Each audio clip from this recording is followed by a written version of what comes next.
गंगा किनारे बसे छोटे से गांव में भोला नाम का एक गरीब आदमी रहता था।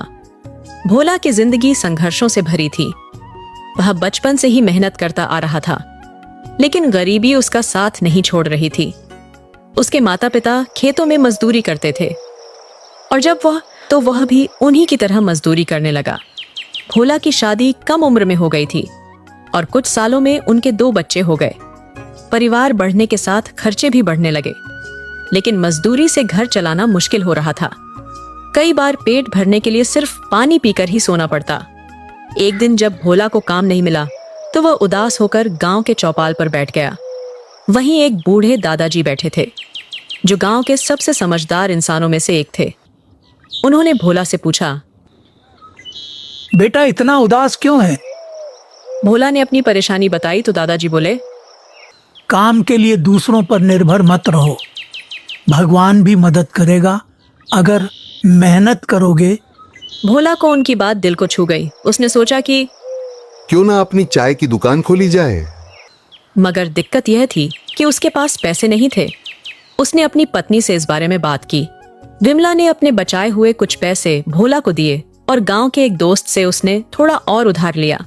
भोला ने गांव के चौपाल के पास एक पुराना लकड़ी का ठेला खरीदा और चाय बनाने का सामान जुटाया। पहले ही दिन उसने बड़ी मेहनत से चाय बनाई और राहगीरों को पिलाई। शुरुआत में ग्राहक कम आए, लेकिन उसकी चाय की खुशबू और स्वाद धीरे धीरे लोगों को आकर्षित करने लगी। कुछ ही महीनों में भोला की चाय की दुकान मशहूर हो गई। गांव के लोग, किसान मजदूर, स्कूल के बच्चे सब उसकी दुकान पर आने लगे। भोला हर ग्राहक से प्यार से बात करता और उन्हें चाय के साथ अपनापन भी परोस। हालांकि सफलता इतनी आसान नहीं थी। कई बार पुलिस वाले उससे दुकान हटाने को कहते, तो कभी गांव के बड़े लोग उसे तंग करते, लेकिन भोला ने हार नहीं मानी। उसने धीरे धीरे पैसे बचाए और पक्की दुकान बनाने की सोची। कुछ सालों बाद भोला ने अपनी छोटी सी पक्की दुकान बना ली। अब उसकी दुकान पर बिस्कुट, समोसे और ब्रेड पकड़े भी मिलने लगे। उसका परिवार खुशहाल हो गया।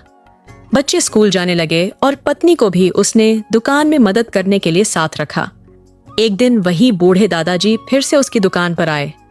उन्होंने मुस्कुराते हुए कहा, बेटा मैंने कहा था ना कि मेहनत करने वालों को भगवान भी मदद करता है। भोला ने कहा, दादाजी आपकी बात ने मेरी जिंदगी बदल दी। अगर इंसान ठान ले तो कोई भी गरीबी उसे रोक नहीं सकती। भोला की कहानी हमें यह सिखाती है कि जिंदगी में कितनी भी मुश्किलें आए, अगर हम मेहनत, धैर्य और आत्मनिर्भरता के साथ आगे बढ़े तो सफलता जरूर मिलेगी। एक छोटे से गांव में सोहन नाम का एक किसान रहता था। उसके पास एक छोटा सा खेत था जिसमें वह अपनी पत्नी गीता के साथ मिलकर खेती करता था। उनके एक बच्चे थे, सोहन। दिन रात मेहनत करता था, लेकिन उनकी मेहनत का फल कभी अच्छा नहीं निकलता था। बारिश कम होती थी तो सूखा पड़ जाता था, ज्यादा बारिश होती थी तो फसलें बर्बाद हो जाती थी। एक दिन सोहन खेत में काम करते हुए उदास हो गया। सोहन, तुम इतने उदास क्यों हो?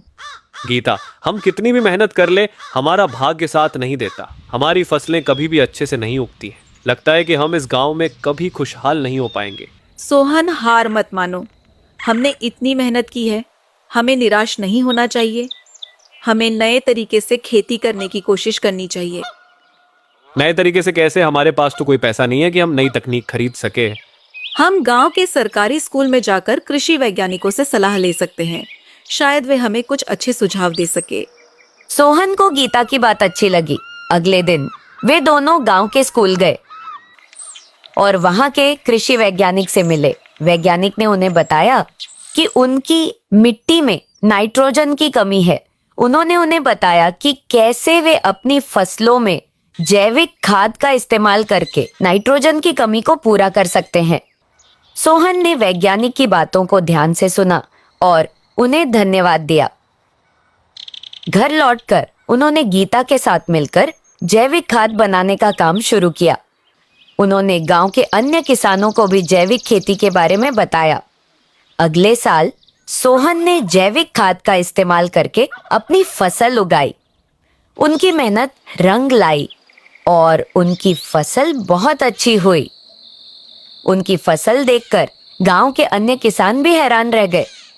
उन्होंने